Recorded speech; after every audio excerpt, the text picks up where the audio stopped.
Hello everyone, good evening you all. I am your chemistry educator from SPSVERSITY. So if you are watching our video, please like and subscribe to the channel. So I'm taking the second part of amines today. So in the previous class, we were discussing about amines, like how to name them, what are the reactions they undergo, and a few more parts. uh, Now the preparation as well. Now we are going to see how they are going to react with different substances, and the reaction here, the reaction of amines with aryl sulfonyl chloride, which is called as Hinsberg reagent. So you should remember the okay, you should remember what exactly Hinsberg reagent is. Okay, so benzene sulfonyl amide or benzene sulfonyl amide is formed at the end when the benzene is going to, or the primary amine is going to react with benzene sulfonyl chloride. Whenever you say benzene sulfonyl chloride, the formula would be C6H5SO2Cl. This is the formula of benzene sulfonyl chloride, and the structure of that would be a benzene ring with sulfur bonded to two oxygens and a Cl attached to it. Now, when we proceed over here, we'll how do you use this to distinguish between the primary, secondary, and the tertiary amine? We are going to see that. So if you have the primary amine, say, we'll take the aniline. So this is NH2. And you're going to treat it with benzene sulfonyl chloride.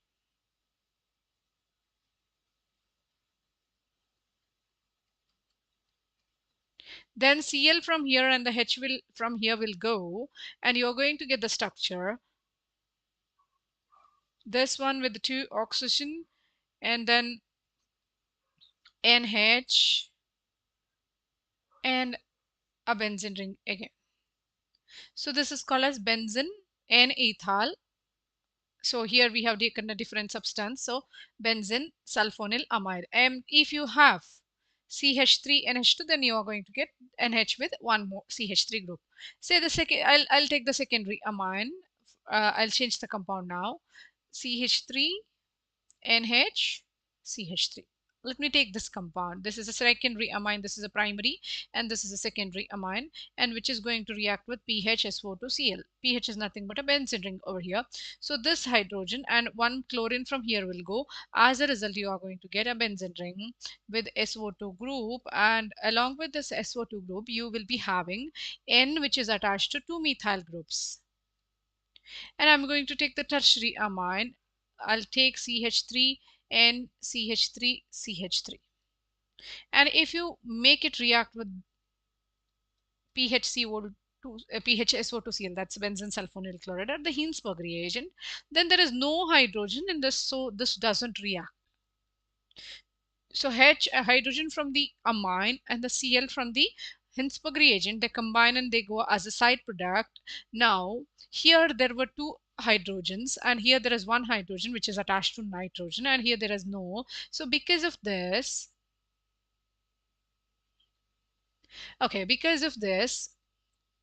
the tertiary amine is not going to react, whereas the secondary amine reacts. And how do you distinguish between secondary and the primary now? Because the tertiary amine doesn't react, you won't get anything. The reaction doesn't happen. But if it is a primary amine, the amine which is obtained, or the amide which is obtained, which has acidic hydrogens, so it has acidic hydrogen, so it's soluble in alkali. If you add a base, then it will be soluble. This has no acidic hydrogens. Because there is no acidic hydrogen, this doesn't react with alkali. No reaction with alkali is seen. So the primary reacts with the Hinsberg reagent to give the amide, the sulfonyl amide, which is soluble in alkali. Secondary amine is going to react with Hinsberg reagent, and that's going to give you the sulfonyl amide, and that has no acidic hydrogen, so this doesn't dissolve in alkali. Whereas this tertiary amine also has no hydrogen to go with the Hinsberg reagent, so this doesn't react with alkali. Hope you get it. Then we have the reaction of aldehyde with the aryl amine.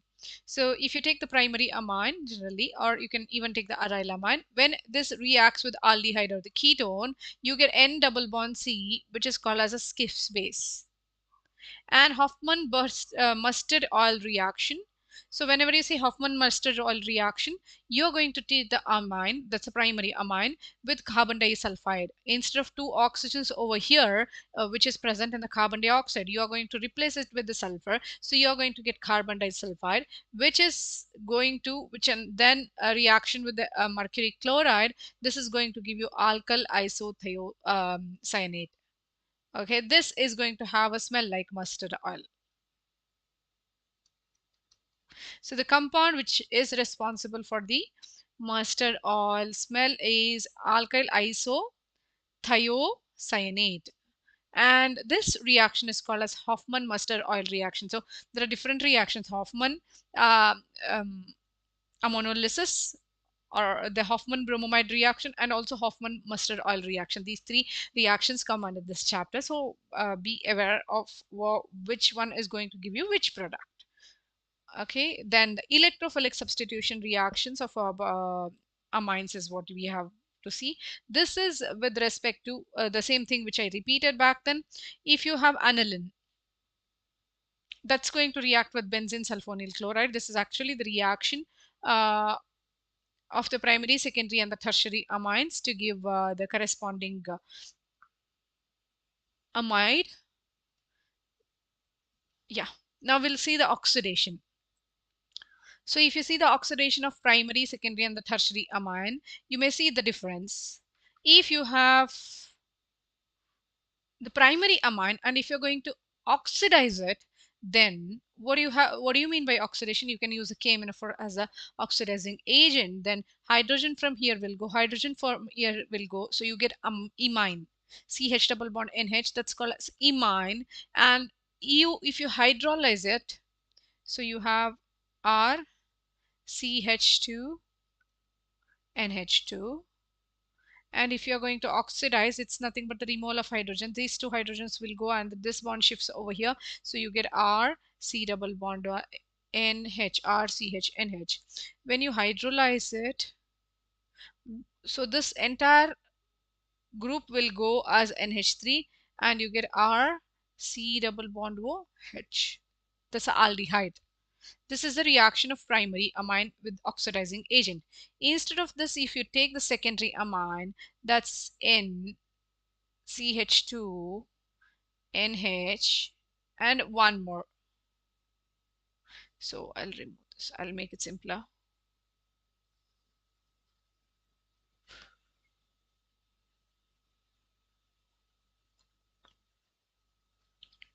If you take two alkyl groups, that's the secondary amine, and if you are going to oxidize it, then that reacts with one more molecule of secondary amine, and this will go. As a result, you get N. R2 groups are attached to this nitrogen, and there is one more nitrogen with R2 groups attached. Hope you get it, what exactly it is. And then this is with the respect to the secondary amine. Okay, so this is called as tetraalkyl hydrazine. Now if you take the tertiary amine R3, and that means there are three alkyl groups attached to that. But if you add KMnO4, there is no reaction because there is no hydrogen to replace. But if you take neutral or the aqueous H2O, so hydrogen peroxide, then it is going to react to give the trialkyl amine hydroxide. What's that?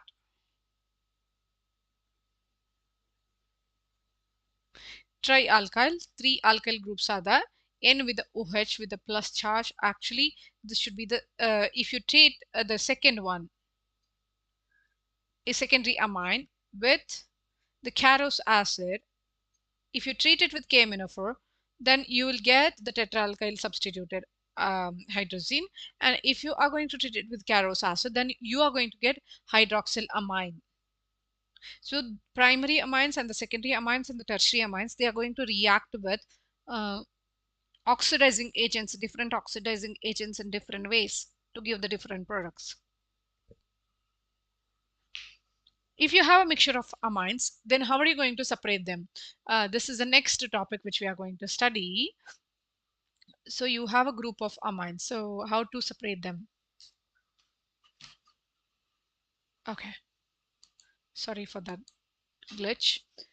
You can do the test. Like the primary amines are going to react and they give um, the sulfonamide, which on reaction with the base, that's going to give you a compound which is soluble. If it is a secondary amine, that's going to react and that's going to give you a precipitate which is insoluble in KOH solution. But the tertiary amine is not going to react at all. So using all this, you can detect the presence of primary, secondary, and the tertiary amine. There is one more method, the Hofmann method. What exactly it is? In case of Hofmann method, you are going to treat the mixture of amines which you have to separate with diethyl oxalate.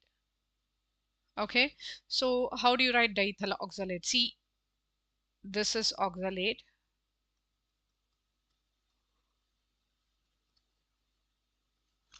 This is diethyl oxalate.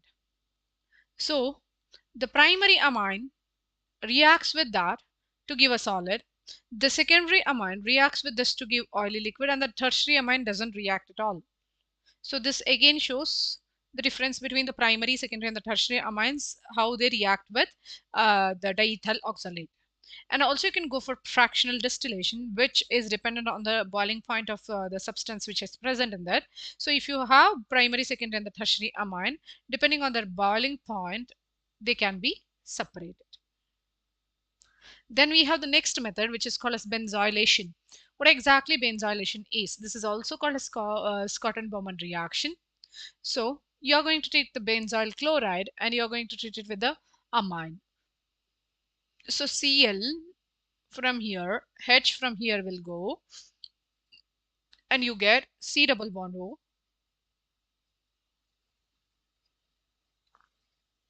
N, H, this was already there, R.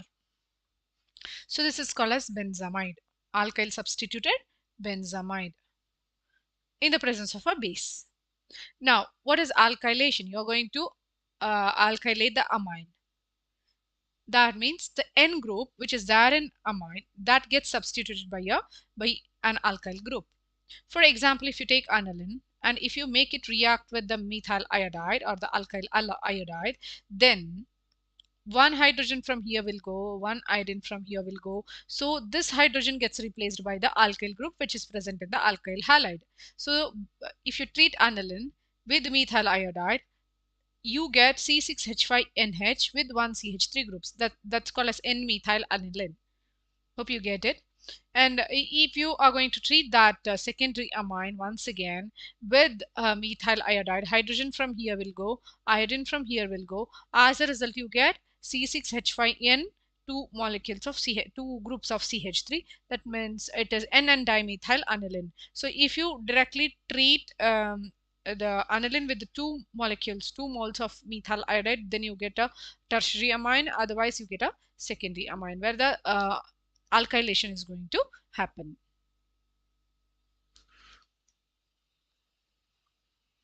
This we already discussed.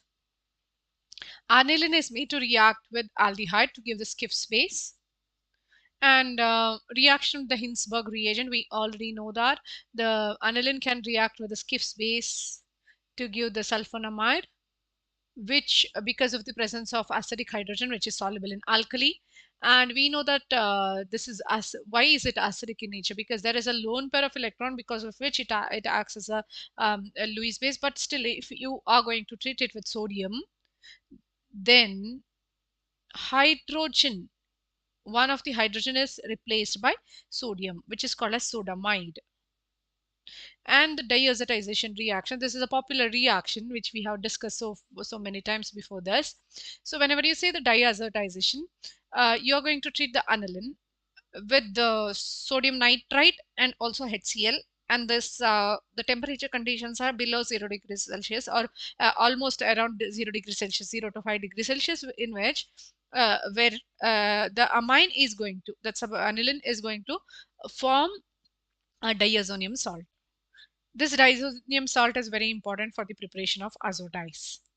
Okay, so what is the why do you use sodium nitrite and the HCl? That is to form HNO2, nitrous acid, which is unstable at the room temperature. Okay, then the next reaction. These are the reactions due to benzene ring. That means the substitution, electrophilic substitution.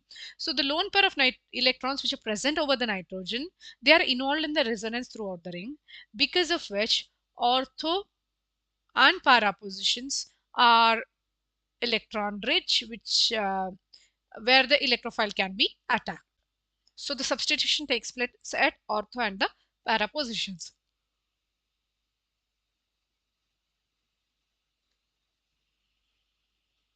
Yeah, here we go. Halogenation. So if you see the solvents, it's different. One is a polar solvent, the other one is a non-polar solvent. When the aniline is treated with bromine or the chlorine in the presence of a polar solvent like water, then the ionization of aniline can take place, the ion, and that results in the formation of tribromo compound, polyhalo substituted compound. That's a 2,4,6 tribromoaniline or 2,4,6 trichloroaniline, which is going to give you a white precipitate. If you treat aniline with bromine in the presence of non-polar solvent, then again there is no ionization, and the lone pair of electrons are involved in the resonance, because of which ortho and the para substituted product will be formed. So this is the difference between when aniline is going to react with bromine in the presence of polar solvent as well as in the presence of non-polar solvent. Then we have nitration. What exactly is nitration? The benzene ring or the aniline. This is treated with a mixture of concentrated sulfuric acid and the nitric acid, which is called as nitrating mixture, because of the because of which electrophile NO2 plus is generated, and you see the reaction like this.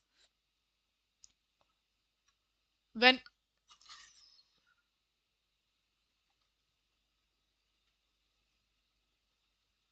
the sulfuric acid, I can write it as H plus and HSO4 minus. So the lone pair of electrons go and take H plus, so you get NH3 plus and HSO4 minus. This is a salt, anilinium salt. And then because of the presence of NO2, which is an electrophile, now the substitution takes place, and the HSO4 minus along with H has gone. So you are going to get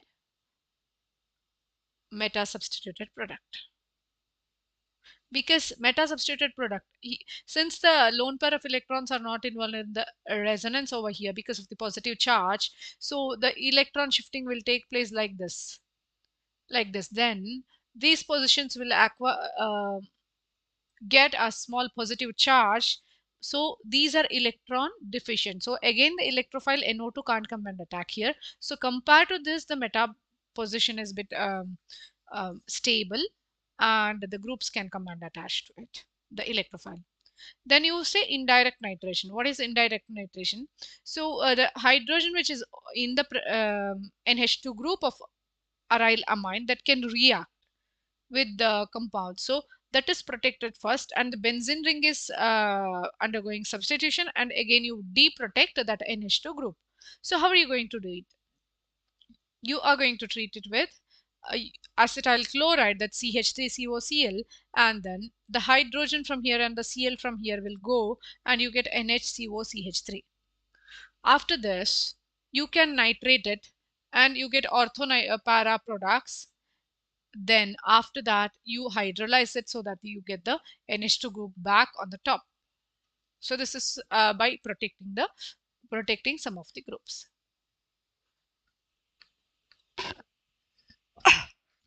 I'm sorry. Sulfonation. So the aniline is treated with concentrated sulfuric acid or the fuming sulfuric acid, which is called as which contains SO3 fumes in it. So Aniline reacts with fuming sulfuric acid to give the sulfanilic acid. So again, HSO4 is going to break, H2SO4 is going to break into H plus and the HSO4 minus, and this goes and takes up H plus, so you get NH3 plus and the HSO4 minus, which undergoes dehydration to give NHSO3H. And this SO3H comes and attacks to or attaches to this position, which is called as sulfanilic acid. And this sulfanic acid can exist in this form where the hydrogen is taken by this group to give NH3 plus.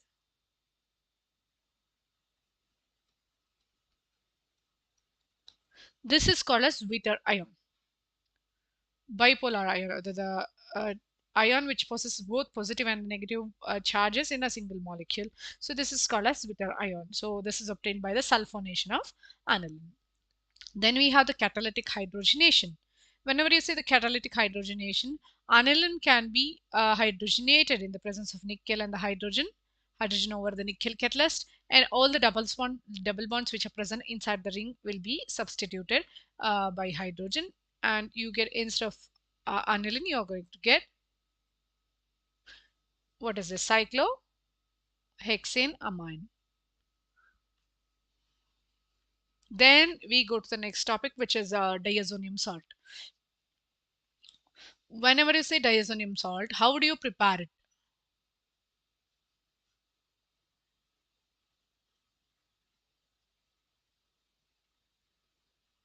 So if you are watching, please like and subscribe to our videos. Hope you're going to do that. And please, we are open to all your suggestions. So yeah, let me check if anyone is watching the videos so that I can ask you some of the questions which you can type over there, like the answers. Yeah, here we go. The next.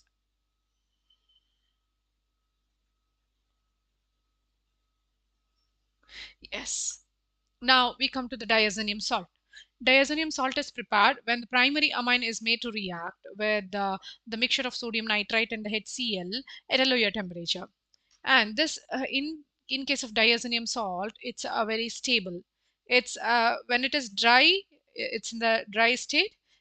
It's quite unstable, but if it is in the aqueous solution, then it is considered as more stable, because there is resonance, and the lone pair of electrons or the bonded pair of electrons between two nitrogens are attracted toward this nitrogen, and the shifting takes place, resulting in the formation of the low electron density and ortho and the para positions. So once this diazonium salt is formed, or diazonium chloride is formed, generally we take it as diazonium chloride, so you have to consider it as diazonium salt only.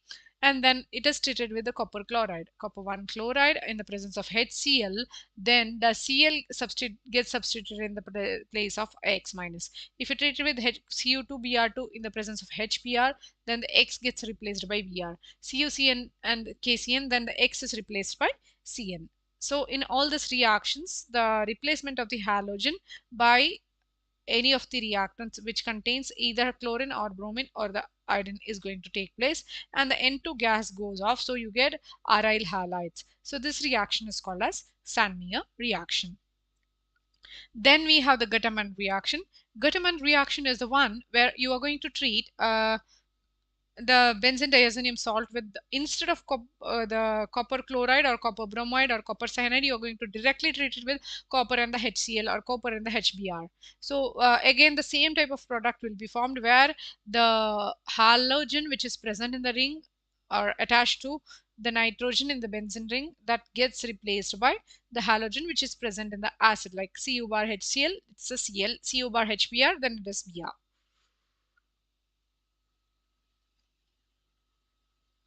Replacement by iodide ion. So if you treat the benzene diazonium salt with Ki, potassium iodide solution, then the I replaces the Cl. So you are going to get N2, which is going to be eliminated. So you get aryl iodide along with the formation of KCl. And if you're going to treat the benzene diazonium salt with fluoroboric acid, it's called as fluoroboric acid. Cl gets replaced by F. So you get Ar into the BF4 minus here, and H will go with Cl.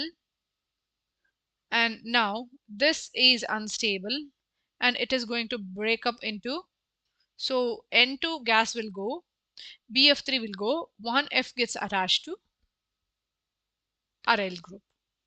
Then the replacement by hydrogen, this is what we are going to see. When benzene diazonium salt is treated with hypophosphorus acid in the presence of water or the ethanol, then you are going to get benzene as a side product. Main product, and you get nitrogen and the HCl as a side product. And if you take H3PO2, you're going to get the hypophosphorus acid, you're going to get the phosphorus acid, and if you take the alcohol, you're going to get the aldehyde. Okay, so the replacement by hydroxyl group. If you're going to treat the diazonium salt with water, you're going to get the phenol along with N2, that's a nitrogen gas, and the HCl. Then we come to the last part of the topic, that's the coupling reaction. Whenever the coupling reaction happens, you take the diazonium salt,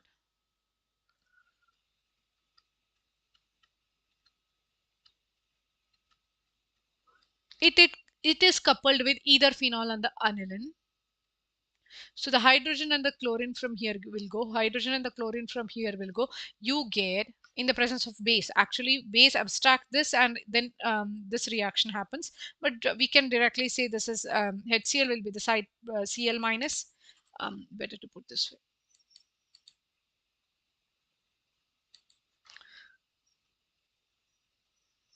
Yeah, so whenever you have a base, that base abstracts a proton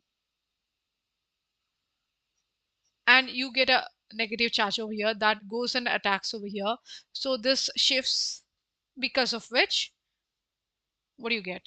So this is a negative charge after abstracting a proton by OH minus, and this negative charge goes and attacks, so this goes away, and then you get a di. If it is phenol, you get para-hydroxy azobenzene. If it is uh, aniline, then you get para-amino azobenzene. So they are going to have the different colors. You can do this test in the laboratory as well, and you are going to get the halide ion along with the water as the product. Now we'll go to the MCQ section. Aniline is a set of aniline in a set of reactions yield the following products. What are those?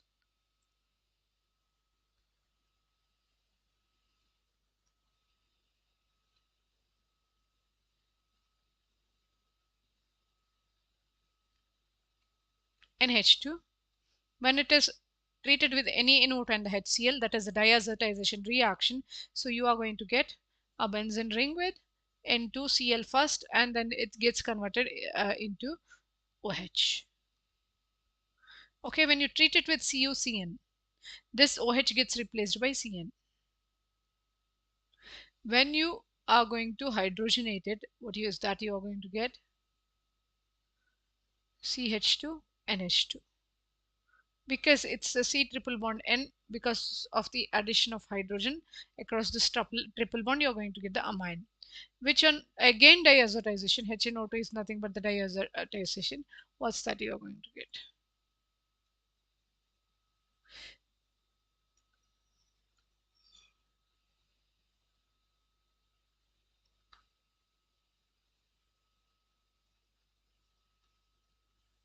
CH2N2Cl. This is again a diazonium salt, and on reaction with the hydrolysis or after hydrolysis, what is that you're going to get? CH2OH. So the correct answer would be option 4.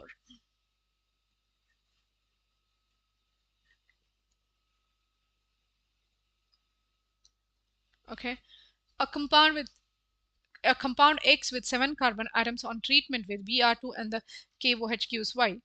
Y gives a carbylamine test, and upon diazotization, the coupling gives azodi.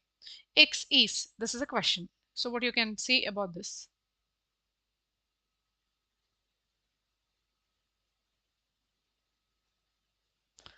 7 carbon atoms. First check whether all the reactants are going to have the 7 carbon atoms. If not, just remove that answer. Then it's going to react with Br2 and KOH gives Y. So in the presence of Br2 and the KOH, what type of reactions you expect? Say that it's the Hofmann bromide degradation when it is going to have the, does it have 6 carbon atoms? It won't have again 7 carbon atoms. It gives a carbylamine. Why gives a carbylamine? So you have to determine what X6. If Y gives a carbylamine test, only the primary amines give that. So see which is the primary amine.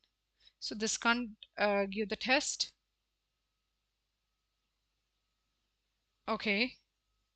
Can this give the test? Okay, this is ruled out. 1, 2, 7. Now, if you start with this compound, that's the first one, C6H5 CONH2. If you're going to treat it with Br2 and the KOH, so you get C6H5 at the NH2. Now, this can give the carbylamine test, and coupling gives on diazotization and the coupling, this is going to give you the azodi. So what do you think about this parent compound? That's X. Always the diazotization and also this one is I mean the coupling reaction, they belong to the primary amine. So what could be the answer?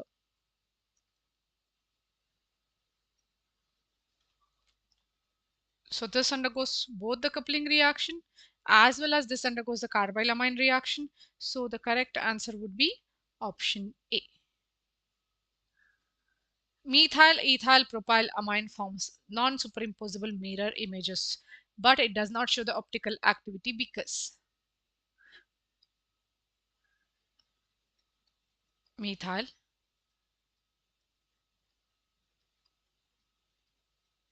ethyl propyl amine with a lone pair of electron.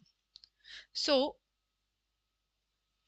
groups attached to it are different, but it doesn't show the optical activity. Why do you think so? What reason you can give for this? All the groups attached to it are different, but of rapid flipping, amines are basic in nature. Basic in nature need not be the reason for not showing optical activity. Nitrogen has a lone pair of electrons. Though the nitrogen has lone pair of electron, they can show the optical activity. Absence of asymmetric hydrogen. This cannot be the. This is asymmetric hydrogen. Nitrogen only. But because of the D and L forms flip so fast, here the groups, that's a DL and L form, you know that right? One is going to rotate the plane polarized light to one side, the other one is going to rotate it to the other side. So because of the interconversion, it is not possible to isolate this. Hence the answer can be option A because of rapid flipping. Azodi test is given by all amines, only primary aliphatic amines, only secondary amines, only primary aromatic amine. The primary aliphatic amines can react with HNO2, but Azodi test, the colored dye, if it is, how do the primary amines are going to react with the,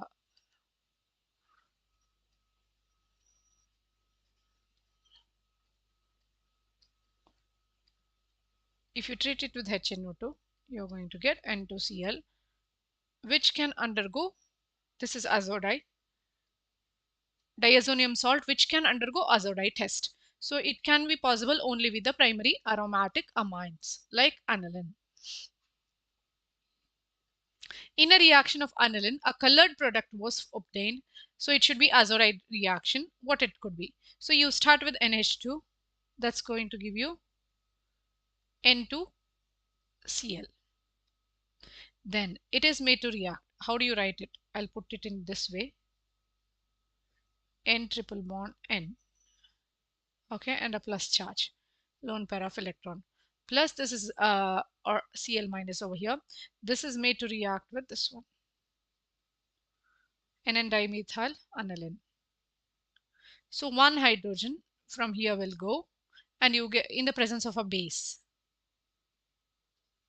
If you have a base, that's going to abstract this one, and this is going to this type of reaction will happen. As a result, you are going to get a benzene ring with N double bond, not triple bond, N double bond N with a benzene ring, and N with two CH3 groups. Hope it's clear to you. So the correct answer would be NCH3, CH3 on the other side. Always remember double bond should be there so that it's going to give you the color. So the correct answer would be option 4th. So that completes the topic amine. Thank you for listening. Keep supporting. Have a good